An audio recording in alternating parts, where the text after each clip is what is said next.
नमस्कार प्रिय दर्शकों, आप देख रहे हैं ज्योतिष मंत्रा। प्रिय दर्शकों, आज एक विशेष तंत्र प्रयोग की चर्चा है।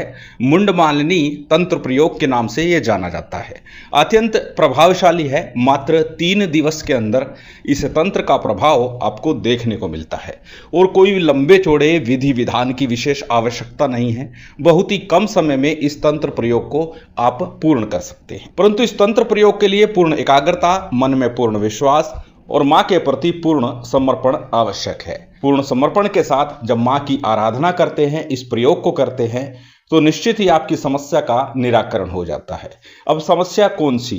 किसी भी प्रकार का तंत्र हो, शत्रु से पीड़ित हो या फिर कोई व्यक्ति आपके कार्य में बाधा डाल रहा है, उसे सम्मोहित करना है, कर्ज वापिस नहीं मिल रहा है या आपके धन के मार्ग अवरुद्ध हो गए हैं। कहने का तात्पर्य, किसी भी प्रकार से आप पीड़ित हैं, परेशान हैं, तो इस तंत्र का प्रयोग अवश्य करें।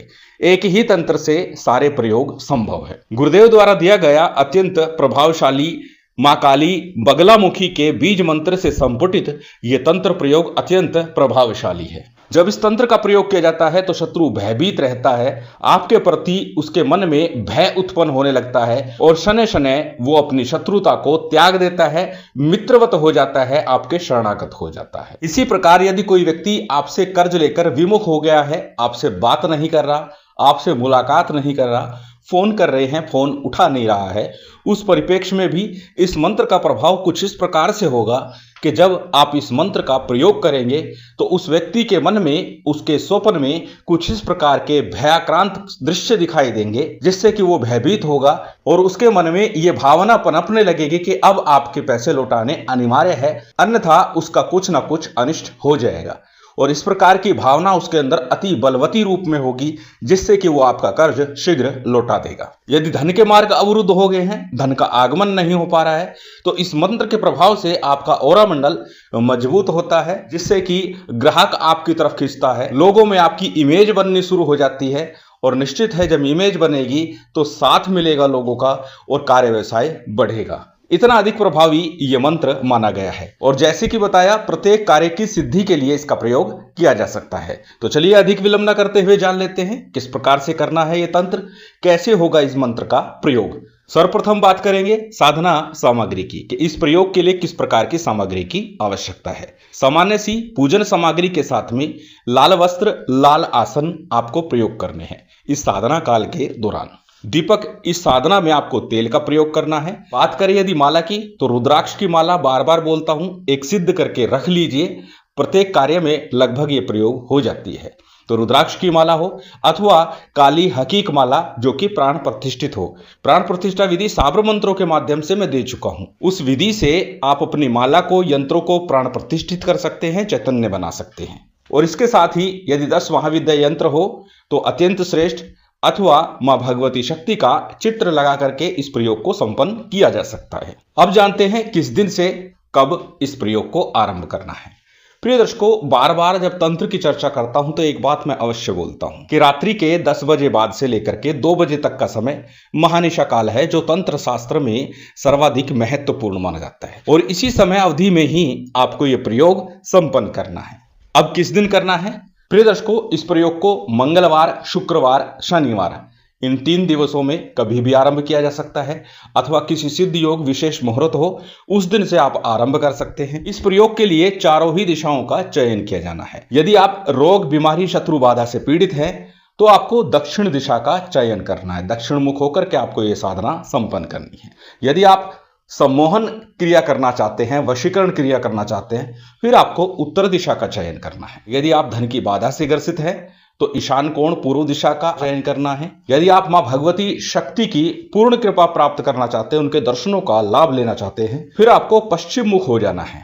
अर्थात मंत्र एक है, कार्य अनेक है, तो दिशाएं भी अलग अलग होंगी। इसलिए जिस भी कार्य के लिए आप प्रयोग कर रहे हैं उस दिशा में मुख करके आप प्रयोग कर सकते हैं। प्रिय दर्शकों, यहां पर एक बात बताना चाहूंगा, बहुत से लोग बार बार कमेंट करते हैं शॉर्ट वीडियो में कि वीडियो का लिंक कहां है, डिस्क्रिप्शन कहां दिया हुआ है। जब आप वीडियो को चला रहे होते हैं वीडियो चल रहा होता है उस समय में वीडियो को प्रेस कीजिए, चलते वीडियो को, तो आपको डिस्क्रिप्शन का ऑप्शन दिखाई देगा। वहां से लिंक को प्रेस करेंगे तो ओपन का ऑप्शन भी खुलेगा, कॉपी का ऑप्शन भी खुलेगा, शेयर का ऑप्शन भी खुलेगा। वहां से वीडियो का पूर्ण विधान आप देख सकते हैं। बात करते हैं आज के प्रयोग की। तो अपने कार्य के अनुसार दिशा का चयन करके आप बैठ जाइए। यदि आप तंत्र बाधा से पीड़ित हैं, शत्रु बाधा से पीड़ित हैं, तो दक्षिण मुख होकर के अपने सामने किसी चौकी पट्टे के ऊपर लाल रंग का वस्त्र बिछाइए। आसन भी लाल हो तो अत्यंत श्रेष्ठ। लाल वस्त्र बिछा करके उसके ऊपर आपको शिव शक्ति का चित्र स्थापित करना है। यंत्र है तो वो भी स्थापित कर दीजिए। तेल का एक दीपक कर्म साक्षी के रूप में प्रज्वलित कर लीजिए। सबसे पहले थोड़ा शुद्धि आचमन कर लीजिए और शुद्धि आचमन के बाद में आपको दीपक प्रज्वलित करना है। और दीप प्रज्वलित करने के बाद आपको संकल्प लेना है। संकल्प में अपना नाम बोलना है, गोत्र बोलना है, उस दिन का तिथिवार नक्षत्र बोलना है और फिर अपनी कामना बोलनी है। दक्षिण मुख है तो शत्रु बाधा निवारण, तंत्र बाधा निवारण के लिए। अन्य दिशाओं में यदि आप मुख कर रहे हैं तो उसके निवारण के लिए उसी कामना को लेकर के आपको संकल्प लेना है, क्योंकि संकल्प मुख्य होता है जब हम कोई तंत्र प्रयोग, मंत्र प्रयोग करते हैं। संकल्प के बिना कार्य पूर्ण नहीं होता है। संकल्प के उपरांत में हाथ में लिया हुआ अक्षत पुष्प जल किसी थाली प्लेट में या दीपक के सम्मुख छोड़ दीजिए। उसके बाद में पंचदेवों का सामान्य सा पूजन विधान कीजिए। गणपति का, गुरु का, कुलदेव, पितृदेव, स्थान देव, इन पंचदेवों का पूजन कर लीजिए। पंचदेवों के पूजन के बाद में शिव शक्ति का पूजन कीजिए। उसके बाद भैरव जी का पूजन भी अनिवार्य रूप से कर लीजिए। पूर्व में भी अनेक बार चर्चा करते हुए बोल चुका हूं, जब शक्ति की आराधना करें तो भैरव जी का पूजन और भैरव की आराधना करें तो शक्ति का पूजन अनिवार्य रूप से ही करना चाहिए। कुछ लोगों ने प्रश्न किया था, क्या शक्ति की आराधना करते समय भैरव मंत्र का भी जप करें? प्रिय दर्शकों, यदि मंत्र जाप करना चाहें तो एक माला भैरव मंत्र की अवश्य करें। उससे आपकी साधना को बल मिलेगा और निश्चित ही साधना शीघ्रता से पूर्ण होगी। अन्यथा पूजन तो अनिवार्य रूप से करना ही चाहिए। जब आपका पूजन विधान संपन्न हो जाए उसके बाद में आपको एक एक माला गणेश मंत्र और गुरु मंत्र की करनी है। गणेश मंत्र के रूप में ओम गणपते नमः, ओम वक्रतुंडाय नमः, ओम विघ्नेश्वराय नमः, किसी एक मंत्र का एक माला का जप कर लीजिए। बात यदि करें गुरु मंत्र की तो गुरु दीक्षा के समय मिला मंत्र गुरु मंत्र है, उसका जप कीजिए। यदि गुरु दीक्षा नहीं ली तो फिर भगवान शिव को ही हाजिर नाजिर मान करके उनके पंचाक्षरी मंत्र ओम नमः शिवाय का जप कर लीजिए। गणेश गुरु मंत्र का जब पूर्ण हुआ उसके बाद में आज का जो मूल मंत्र है इसका आपको जप करना है।